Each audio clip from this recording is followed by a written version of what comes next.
So I got this old roller bearing, and I already cut it up, cut it to size, and it's pretty good material here. The first part that I made this sword, or whatever you want to call it, and now this one, I want to make a bushcraft knife. It's an old design I made like 2 years ago, and I figured might as well remake it.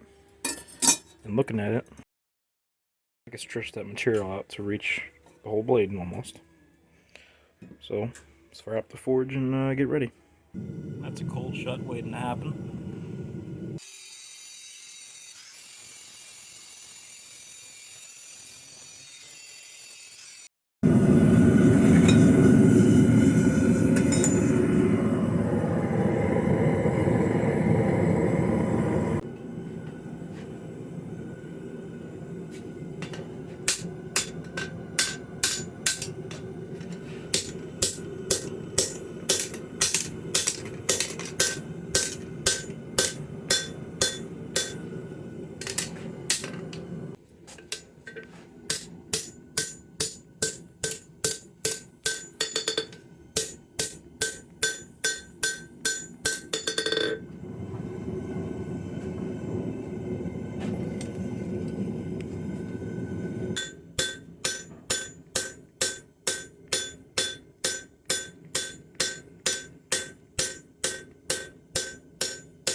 So I'm just using the crossbeam here to gain some width because I want a more wide blade than I want a longer blade, and there's plenty of material here to get a lengthy blade but not a wide blade. So that's just what I'm doing with the crossbeam here, in case you were wondering.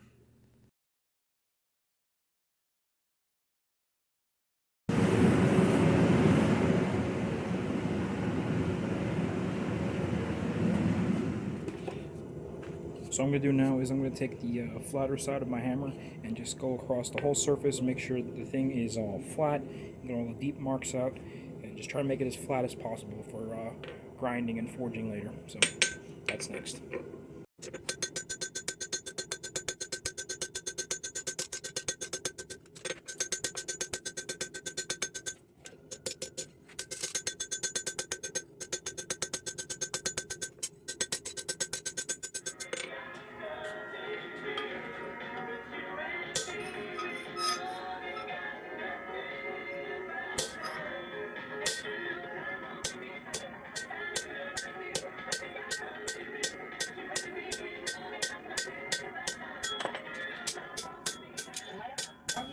More variety, more music.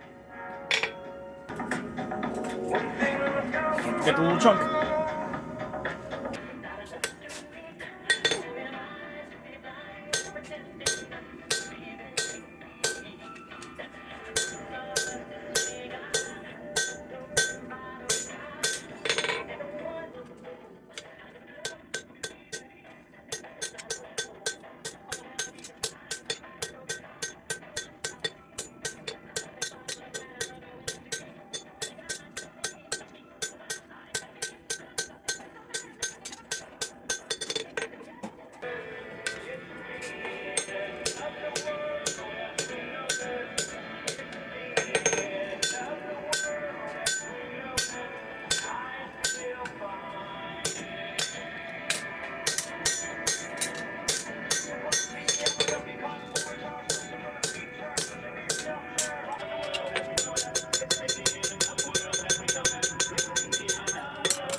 So if you're wondering why I put that curve into the blade, is because when you hammer a beveling, the knife naturally wants to curve the other way. And by putting that curve into it, it straightens everything out when you're finished.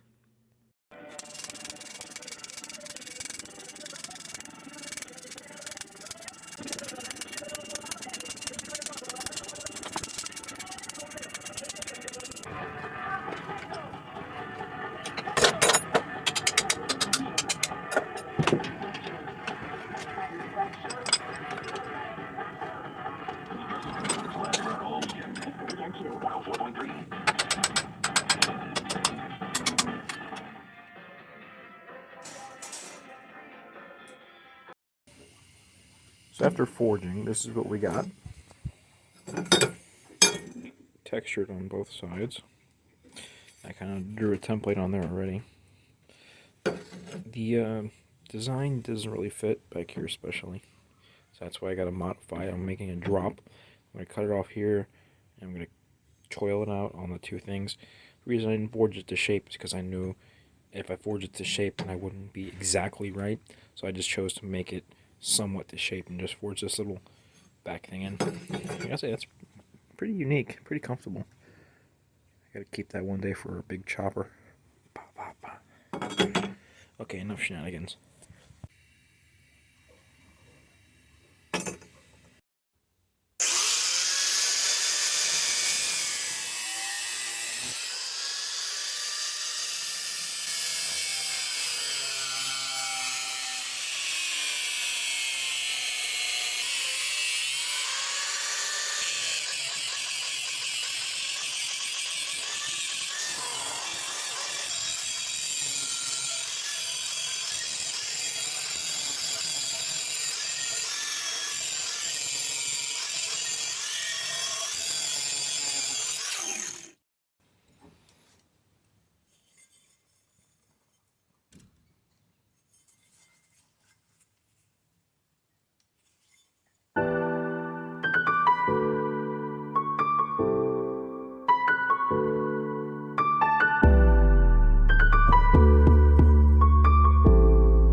Pretty stinking cool. Got our edge put on, you're getting sharp.